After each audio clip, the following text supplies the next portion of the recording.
Hello Year 7 and welcome to your first Impress Me task video. So my name is Mr. Lamati and I'm just going to go through a few things about the Impress Me task at the start, and then we'll go straight into the question that you're going to be doing for me. So this is your loyalty card.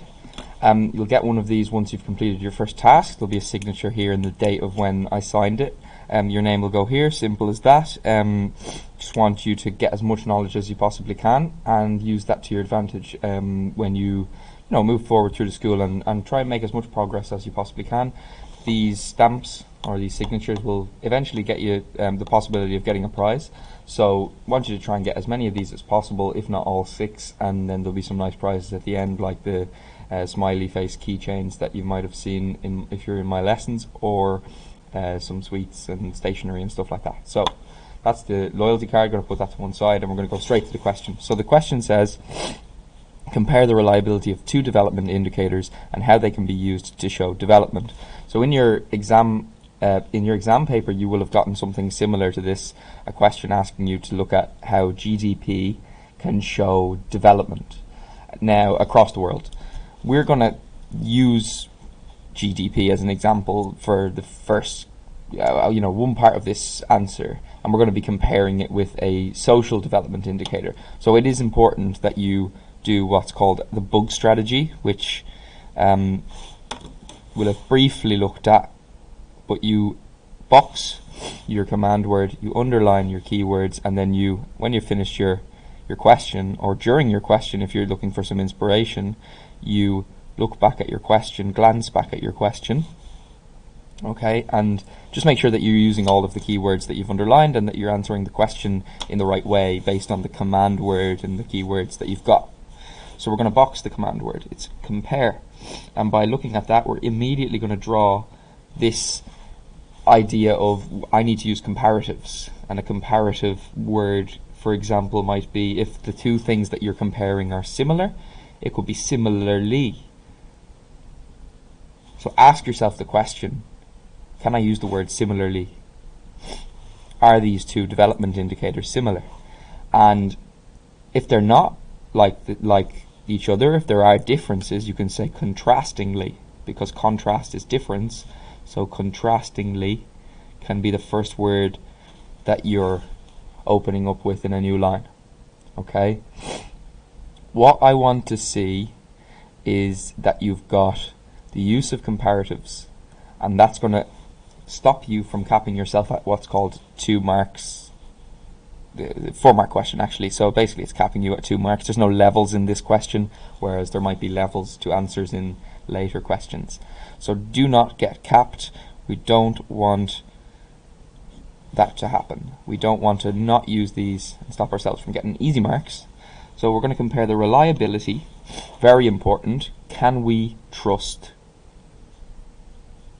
these development indicators that we're going to look at? So we're going to underline development indicators. We're going to split these into 3 things. So again, it's really good to underline and box your command word and underline your keywords, because you can then split off and say, well, there's 3 types of development indicators. There's social development indicators, economic development indicators, and natural or environmental development indicators.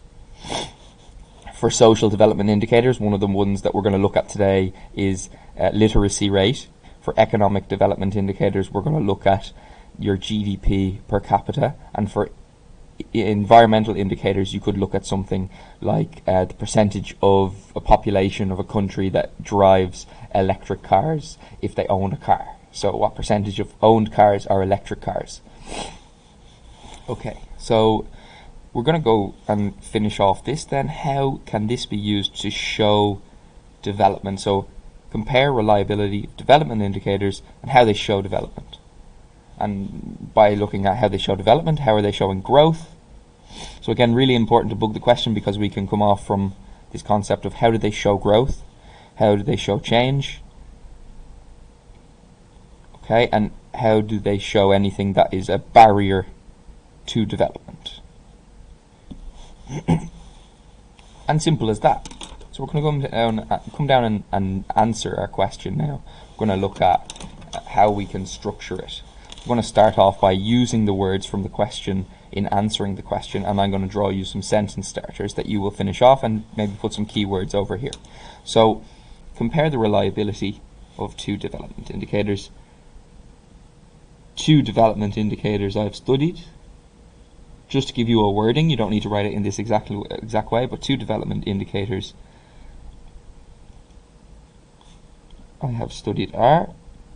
Sometimes the question will ask you to discuss things that you've studied, so this is always something that you can use in your structure. And our development indicators are going to be our gross domestic product. Don't ever write GDP without having written gross domestic product first. Per capita, which means per person, at PPP, at purchase power parity, is something that you could mention here. I'm not going to write out the full thing because I'm not going to discuss it in terms of what the PPP means in this answer, so I'm just going to say gross domestic product per capita, taking into account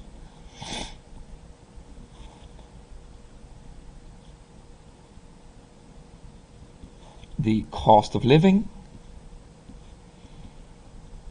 Kind of makes this a little bit more reliable than it would be just looking at gross domestic product, taking into account cost of living and literacy or literacy rate.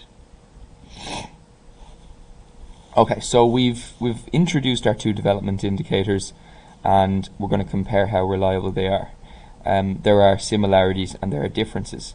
So if you wanted to be picking up a mark from your introduction sentence here, you could say here, which have similarities and differences in reliability.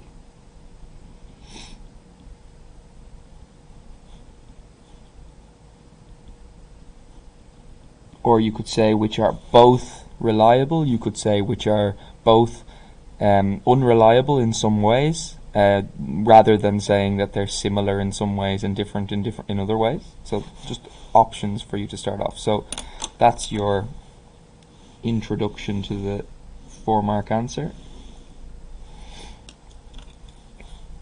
To pick you up 1 mark. Now, we're going to come down. Remember, we've got 4 marks that we're going to try and get.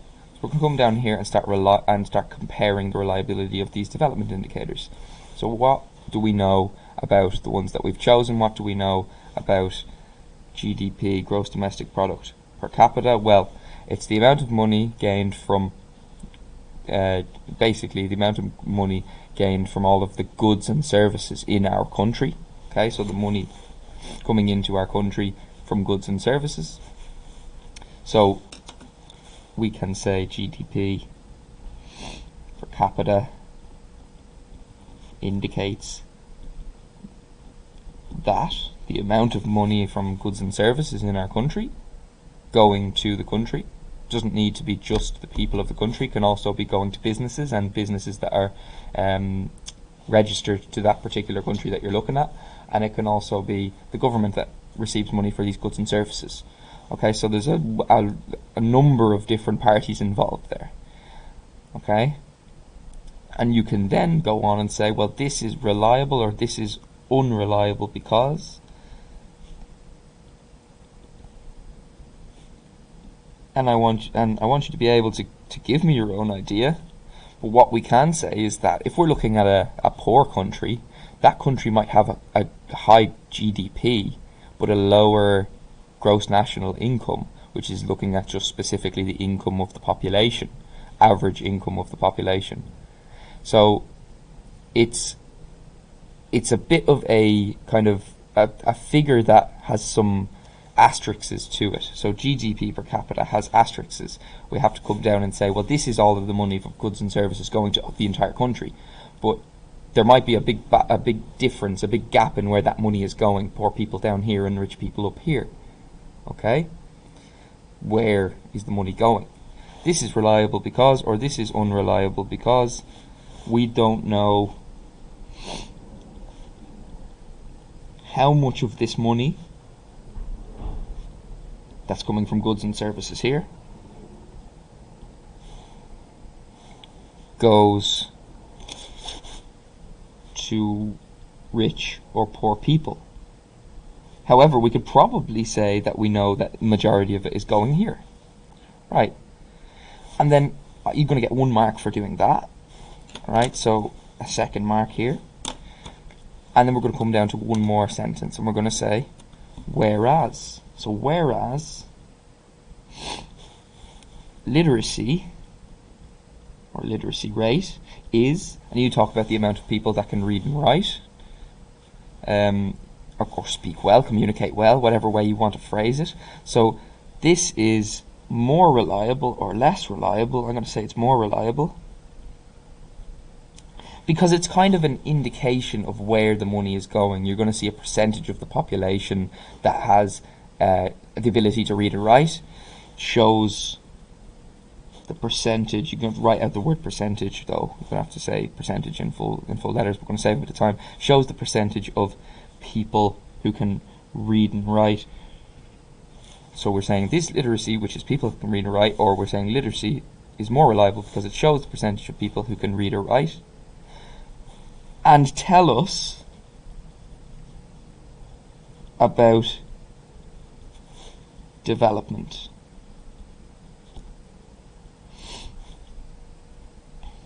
Right? It's going to tell us about development, such as how good, or how, if you could replace that word good with something, and we've been practicing this in my class, and I'm sure other classes have as well, what word would you replace good with?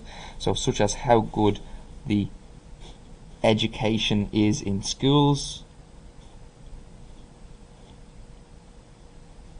Get another mark for this, and you can see we're still kind of missing 1 mark, but we are able to get our next mark because we've used a comparative word, whereas, links to checking off the compare word in our question here. And we're just going to come back down here and finish off our answer. So you can say, as a result,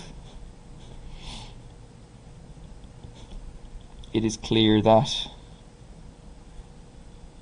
and you say which one is more reliable. So literacy is more reliable because